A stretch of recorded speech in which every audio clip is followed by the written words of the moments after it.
लक्ष्मी। एक बार भगवान शंकर के अंशभूत महर्षि दुर्वासा पृथ्वी पर विचर रहे थे।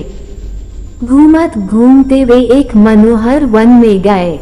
वहाँ एक विद्याधर सुंदरी हाथ में पारिजात पुष्पों की माला लिए खड़ी थी।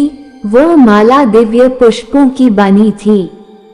उसकी दिव्य गंध से समस्त वन प्रांत सुवासित हो रहा था। दुर्वासा ने विद्याधरी से वह मनोहर माला मांगी। विद्याधरी ने उन्हें आदर पूर्वक प्रणाम करके वह माला दे दी। माला लेकर उन्मत्त वेशधारी मुनि ने अपने मस्तक पर डाल ली और पुनः पृथ्वी पर भ्रमण करने लगे। इसी समय मुनि को देवराज इंद्र दिखाई दिए, जो मतवाले ऐरावत पर चढ़ कर आ रहे थे। उनके साथ बहुत से देवता भी थे। मुनि ने अपने मस्तक पर पड़ी माला उतारकर हाथ में ले ली। उसके ऊपर भौरे गुंजार कर रहे थे। जब देवराज समीप आए तो दुर्वासा ने पागलों की तरह वह माला उनके ऊपर फेंक दी। देवराज ने उसे ऐरावत के मस्तक पर डाल दिया। ऐरावत ने उसकी तीव्र गंध से आकर्षित हो सूंड से माला उतार ली और सूंघकर पृथ्वी पर फेंक दी। ये देख दुर्वासा क्रोध से जल उठे और देवराज इंद्र से इस प्रकार बोले, अरे ओ इंद्र, ऐश्वर्य के घमंड से तेरा हृदय दूषित हो गया है। तुझ पर जड़ता छा रही है, तभी तो मेरी दी हुई माला का तूने आदर नहीं किया है। वह माला नहीं, श्री लक्ष्मी जी का धाम थी। माला लेकर तूने प्रणाम तक नहीं किया, इसलिए तेरे अधिकार में स्थित तीनों लोकों की लक्ष्मी शीघ्र ही अदृश्य हो जाएगी।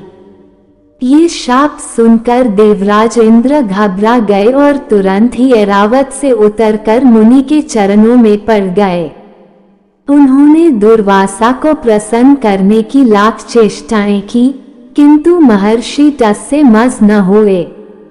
उल्टे इंद्र को फटकार कर वहां से चल दिए। इंद्र भी ऐरावत पर सवार हो अमरावती को लौट गए। तब से तीनों लोकों की लक्ष्मी नष्ट हो गई। इस प्रकार त्रिलोकी के श्रीहीन एवं सत्वरहित हो जाने पर दानवों ने देवताओं पर चढ़ाई कर दी। देवताओं में अब उत्साह कहाँ रह गया था। सबने हार मान ली। फिर सभी देवता ब्रह्मा जी की शरण में गए। ब्रह्मा जी ने उन्हें भगवान विष्णु की शरण में जाने की सलाह दी तथा सबके साथ वे स्वयं भी क्षीर सागर के उत्तर तट पर गए। वहां पहुंचकर ब्रह्मा आदि देवताओं ने बड़ी भक्ति से भगवान विष्णु का स्तवन किया। भगवान प्रसन्न होकर देवताओं के सम्मुख प्रकट हुए। उनका अनुपम तेजस्वी मंगलमय विग्रह देखकर देवताओं ने पुनः स्तवन किया। तत्पश्चात भगवान ने उन्हें क्षीर सागर को मथने की सलाह दी और कहा, इससे अमृत प्रकट होगा।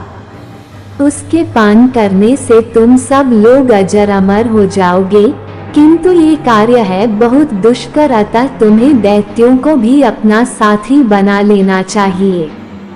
मैं तो तुम्हारी सहायता करूंगा ही। भगवान की आज्ञा पाकर देवगण दैत्यों से संधि करके अमृत प्राप्ति के लिए प्रयास करने लगे। वे भांति भांति की औषधियां लाए और उन्हें क्षीर सागर में छोड़ दिया। फिर मंद्राचल पर्वत को मथानी और वासुकी नागराज को नेति रस्सी बनाकर बड़े वेग से समुद्र मंथन का कार्य आरंभ किया। भगवान ने वासुकी की पूंछ की ओर देवताओं को और मुख की ओर दैत्यों को लगाया। मंथन करते समय वासुकी की निश्वासाग्नि से झुलसकर सभी दैत्य निस्तेज हो गए और उसी निश्वास वायु से विक्षिप्त होकर बादल वासुकी की पूंछ की ओर बरसते थे, जिससे देवताओं की शक्ति बढ़ती गई। भक्त वत्सल भगवान विष्णु स्वयं कच्छप रूप धारण कर क्षीर सागर में घूमते हुए मंदराचल के आधार बने हुए थे। वे ही एक रूप से देवताओं में और एक रूप से दैत्यों में मिलकर नागराज को खींचने में भी सहायता देते थे तथा एक अन्य विशाल रूप से, जो देवताओं और दैत्यों को दिखाई नहीं देता था, उन्होंने मंदराचल को ऊपर से दबा रखा था। इसके साथ ही वे नागराज वासुकी में भी बल का संचार करते थे और देवताओं की भी शक्ति बढ़ा रहे थे।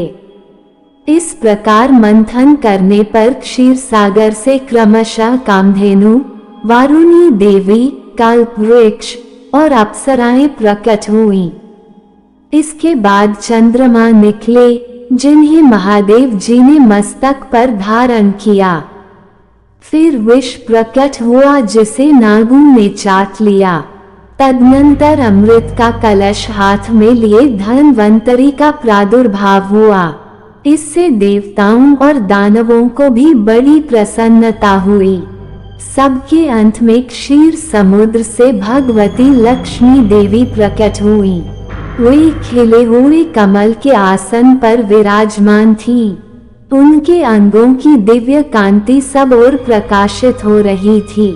उनके हाथ में कमल शोभा पा रहा था।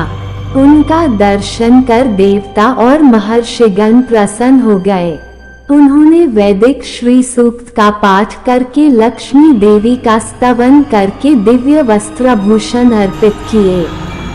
वे उन दिव्य वस्त्राभूषणों से विभूषित होकर सबके देखते देखते अपने सनातन स्वामी श्री विष्णु भगवान के वक्षस्थल में चली गई।